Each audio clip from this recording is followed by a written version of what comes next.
दोस्तों नमस्कार। कहिए कैसे हैं आप सब। दोस्तों आज मैं अपने मोटिवेशनल चैनल में एजुकेशनल सिस्टम ऐड किया हूं, जिसके ज़रिए मैं एजुकेशन से संबंधित बात भी करूंगा, क्योंकि बिना एजुकेशन के मोटिवेशन संभव नहीं है।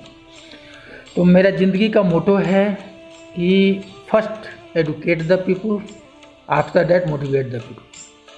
तो इसी के क्रम में मैं दोस्तों इंग्लिश स्पीकिंग का लेकर आया हूँ कि इंडिया में क्या होता है कि बहुत सारे दोस्त लोग, बहुत सारे स्टूडेंट्स जो सीबीएसई से भी पढ़ाई करते हैं, CBSE board English medium school से, उसके बावजूद भी वो इंग्लिश नहीं बोल पाते हैं। जिसका कारण क्या है, उस कारण को जानेंगे और मैं इसके ज़रिए कुछ जीके का क्वेश्चन भी ऐड करूँगा, ज़्यादा मात्रा में नहीं, 10 क्वेश्चंस, और इंग्लिश के ज़्यादा नहीं, सिंपल वे तरीक़ा से मैं आप लोगों को इंग्लिश बोलना सिखाऊंगा। तो उसी के क्रम में है आज का topic, how to speak English fluently, मतलब फर्राटेदार इंग्लिश कैसे बोलें। दोस्तों जैसा कि आप जानते हैं कि इंग्लिश बोलते समय हमें परेशानी इसलिए होती है कि हम सबसे ज़्यादा हिचकिचाहट महसूस करते हैं। हेजिटेशन मेन प्रॉब्लम है।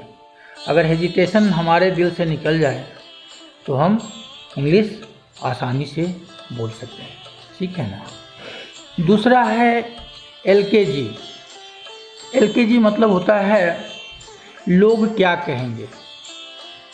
सर इंग्लिश आपको बोलना है, आप इंग्लिश बोलना चाहते हैं, लोग को बोलने दीजिए ना, लोगों को क्या फ़र्क पड़ता है। जब आप इंग्लिश बोलेंगे आपकी पर्सनालिटी डेवलप होगी। जैसा कि आप देख रहे हैं कि जितने भी टॉप एग्ज़ाम्स हैं और उनके इंटरव्यू है वो सारे इंग्लिश में होते हैं, चाहे आईएएस हो, चाहे आईपीएस हो, या आईआरएस हो, या आईएफएस हो, या आर्म फोर्स से रिलेटेड एसएसबी हो, सारे में इंग्लिश के क्वेश्चन पूछे जाते हैं। सारा इंटरव्यू इंग्लिश में होता है। उस समय बहुत सारे लोग जो हिंदी भाषी हैं, बिहार, यूपी, मध्य प्रदेश, इधर उधर गांव करके जो लोग हैं, पहले ही डर जाते हैं और अंडर कॉन्फिडेंट होकर आउट हो जाते हैं, स्क्रीनिंग आउट ही हो जाते हैं। इसलिए बहुत ज़रूरी है कि आप अंग्रेज़ी सीखें, ठीक है ना। अंग्रेज़ी सीखने के लिए आपको एलकेजी को त्याग करना पड़ेगा, है ना। दूसरा दोस्तों मैं ये बोलना चाहूँगा कि जब आप, मैं ये बोलना चाहूँगा दोस्तों कि मेरे इस वीडियो को देखकर हमारे लेबर्स, मज़दूर, कारीगर, इवन पेरेंट्स और किसान जो भी हैं वो भी अंग्रेज़ी सीख सकते हैं। क्योंकि आजकल क्या होता है कि बच्चे पढ़ रहे होते हैं, बच्चे कुछ क्वेश्चन पूछ देते हैं अंग्रेज़ी में, तो पेरेंट्स हों या लेबर्स मज़दूर हों, वो अपने बच्चों के सामने थोड़ा सा शर्म फील करते हैं। तो अगर उनको भी अगर इस चीज़ का नॉलेज होगा तो मोबाइल भी अच्छे तरीके से चला पाएंगे, लोगों को कम्युनिकेट कर पाएंगे। दूसरा, अगर एक रिक्शा पुलर अंग्रेज़ी में बात करेगा तो वो नॉर्मल जो हिंदी बोलने वाला रिक्शा पुलर है उससे ज़्यादा अच्छे पैसा कमा सकता है। टैक्सी ड्राइवर है वो अच्छे से पैसा कमा सकता है, क्योंकि communication, English speaking is the means of communication. तो लोगों को अच्छे से कम्युनिकेट करेगा। जैसे फॉरेनर आते हैं तो उसके अच्छे से बातचीत करके वो ले जा सकता है, लेकिन नॉर्मल लोगों के संदर्भ में ऐसा नहीं है। जैसे मान लीजिए कोई लड़का होटल में काम कर रहा है, तो नॉर्मल होटल में काम कर रहा है, उसको इंग्लिश नहीं आती है, तो उसको 10 से 12 हज़ार या 15 हज़ार ज़्यादा इनकम मिलेगा उसको। लेकिन उसी जगह अगर उसको इंग्लिश स्पीकिंग अच्छे तरीके से आती है तो 5 star hotel, 7 star hotel, 3 star hotel में वो काम करेगा और आराम से 35 से 40 हज़ार, 50 हज़ार, 55 हज़ार, यहाँ तक 1 लाख तक इनकम ले सकता है वो। लेकिन इसके लिए ज़रूरी है कि उसको इंग्लिश आनी चाहिए। तो दोस्तों मेरी ये छोटी सी कोशिश हो सकता है कि आपकी ज़िंदगी में 4 चांद लगा दें। तो प्लीज़ हमारे साथ कोऑपरेट कीजिएगा और अंग्रेज़ी सीखने की कोशिश कीजिएगा, क्योंकि मेरी सी कोशिश है और आपको हमसे ज़्यादा कोशिश करनी है, क्योंकि आपको प्रैक्टिस भी करनी है, होमवर्क मिलेगा, उस पर भी ध्यान देना होगा, ठीक है ना। दोस्तों इंग्लिश अगर सीखना है आपको तो एक मूल मंत्र मैं बताता हूँ, आज से ही शुरू कर दीजिए, अभी से शुरू कर दीजिए कि मैं सोचूंगा इंग्लिश में, खाऊंगा इंग्लिश में, उठूँगा भी इंग्लिश में, बैठूँगा भी इंग्लिश में, चलूँगा भी इंग्लिश में, मतलब everything will be done in English. तो आपने क्या करना है, आपने इंग्लिश में सारी चीज़ को करने की कोशिश करना है दोस्तों। तो अभी तक अगर आपने मेरे चैनल को सब्सक्राइब नहीं किया है तो प्लीज़ मेरे चैनल को सब्सक्राइब कर लें, लाइक कर लें, कमेंट कर दें और अपने दोस्तों को शेयर कर दीजिएगा। और मेरे चैनल पे बहुत कुछ आने वाला है, तो डोंट मिस द सब्सक्राइब, और बेल आइकन जब दबा देंगे तो हमारी वीडियो का नेक्स्ट नोटिफिकेशन जल्द से जल्द आपको मिलेगा दोस्तों। अभी मैं अपने वीडियो को शुरू करने से पहले एक और मूल मंत्र तो बताना चाहूँगा कि जो भी क्वेश्चन मिलेगा ना, उसको आप डिले नहीं करना है, वीडियो को लास्ट तक देखना है, एक एक चीज़ को बारीकियों से ध्यान देना है। देखना मैं आपको कहीं, आप मेरे साथ कोऑपरेट करेगा, मैं आपको बहुत आगे ले जाऊंगा दोस्तों। जैसे हजारों मील की दूरी एक कदम से शुरू होती है, जैसे हजारों मील की दूरी एक कदम से शुरू होती है, बड़े बड़े बुक की शुरुआत अल्फ़ाबेट के ए से शुरू होती है, उसी प्रकार इंग्लिश स्पीकिंग की शुरुआत सैल्यूटेशन से शुरू होती है दोस्तों। Salutation play an important role in human life. अगर मानव जीवन में जीना है तो लोगों की आदर करना सीखिए। सैल्यूटेशन मतलब होता है अभिवादन, how to salute the people. तो इंग्लिश में क्या है, हिंदी में तो सुबह से लेकर शाम तक, रात तक नमस्कार सर, पाए लागू सर, लेकिन इंग्लिश में इसको 3 कैटेगरी में बांटा गया है। इवन बोलेंगे तो 4 कैटेगरी भी हो जाती है लास्ट तक। जैसे सुबह दिन के 12 बजे तक, 11:59 तक आपको गुड मॉर्निंग बोलना है। गुड मॉर्निंग दोस्त, गुड मॉर्निंग पापा, गुड मॉर्निंग ग्रैंड माँ, मतलब 12 बजे तक। 12 बजे से लेकर शाम के 5 बजे तक लोगों को good afternoon sir, good afternoon ma'am, good afternoon friend. शाम के 5 बजे से रात के सोने तक टिल इवनिंग, बोले तो 9-10 बजे तक आप गुड इवनिंग का प्रयोग कर सकते हैं। Good evening sir, good evening friends, good evening ma'am, good evening पापा को लोग आजकल पा बोलते हैं स्मॉल फॉर्म में, ठीक है ना। तो आप प्लीज़ ध्यान रखेंगे इस चीज़ का। और रात को सोने से पहले लोगों को गुड नाइट बोल के सोना है ना। और मैं तो ये सजेशन करता हूँ कि गुड नाइट उनको बोलने के साथ साथ शिव बाबा को भी गुड नाइट बोले तो बेस्ट है। और सुबह जगते समय सबसे पहले हम शिव बाबा को गुड मॉर्निंग से शुरुआत करें तो हमारा दिन बहुत ही आसान हो जाएगा और हमें इंग्लिश सीखने में मदद मिलेगी दोस्तों। दूसरा दोस्तों,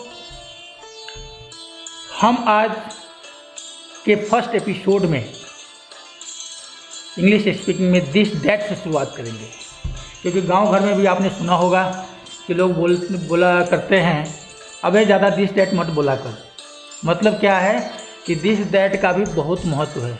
आप बोलेंगे दिस दैट क्या पढ़ा रहे हैं, तो दोस्तों छोटी छोटी चीज़ें वो बिल्कुल मिस मत कीजिए, उसको इस्तेमाल का सोचिए। जैसे दिस का मतलब होता है यह, दैट का मतलब होता है वह।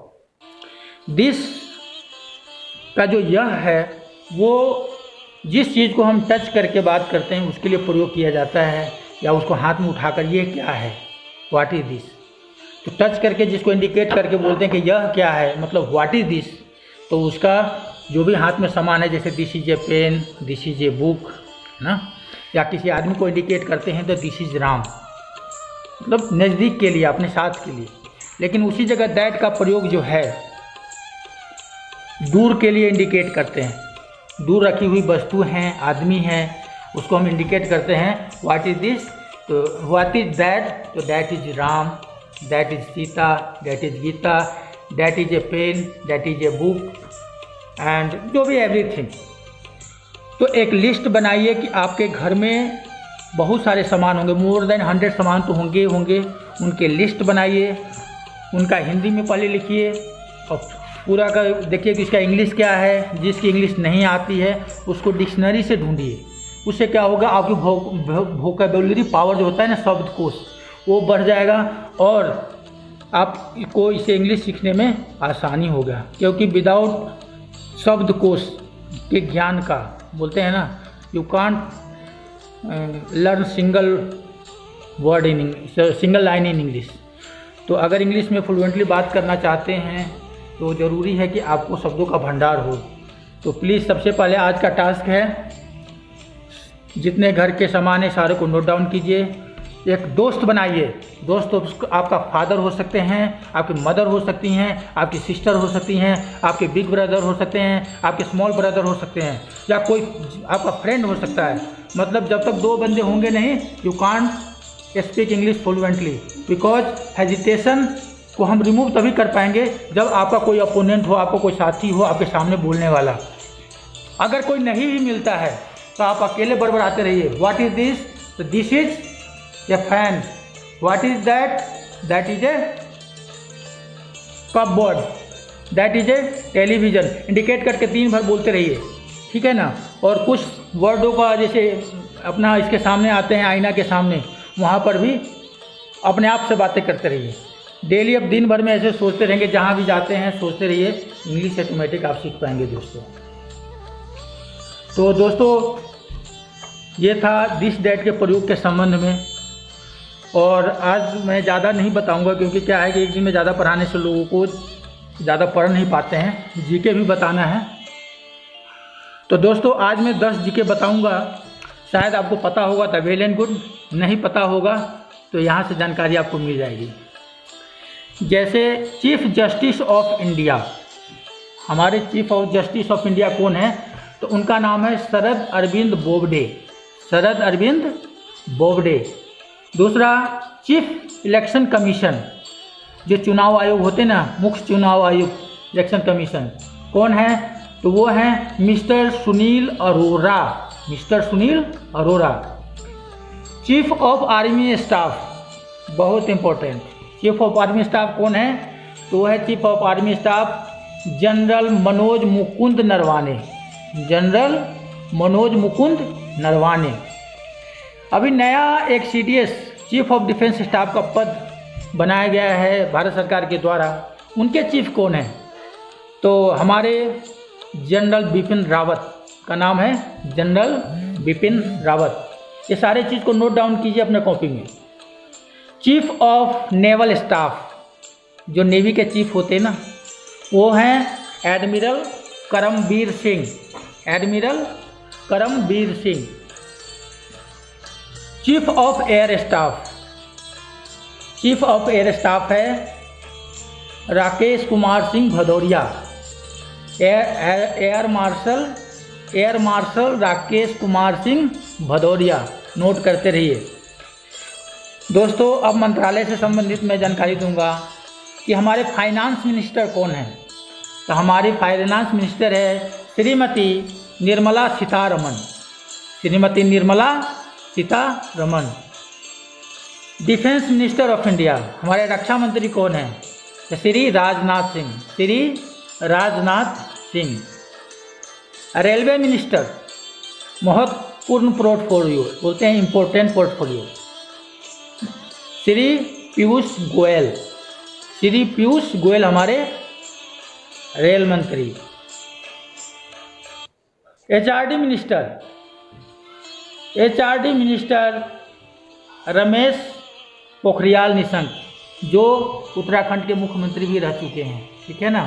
तो दोस्तों ये था आज का जीके।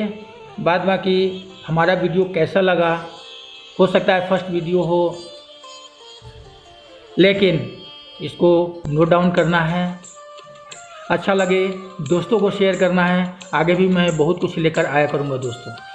अभी भी लास्ट रिक्वेस्ट है, अगर आपने मेरे चैनल को सब्सक्राइब नहीं किया है तो प्लीज़ सब्सक्राइब कर लीजिए, लाइक कर दीजिए, कमेंट कर दीजिए, दोस्तों को शेयर कर दीजिए, ताकि ज़्यादा से ज़्यादा दोस्त लोग इस चीज़ का फ़ायदा उठा सके और इंग्लिश बोल सकें। खास करके हमारे मजदूर, कामगार, किसान और स्टूडेंट भाइयों, है ना। और दोस्तों ये वीडियो कैसा लगा प्लीज़ कमेंट बॉक्स में जाकर एक अच्छा सा सजेशन दीजिएगा।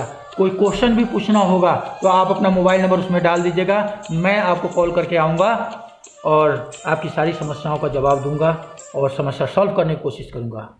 थैंक यू दोस्तों।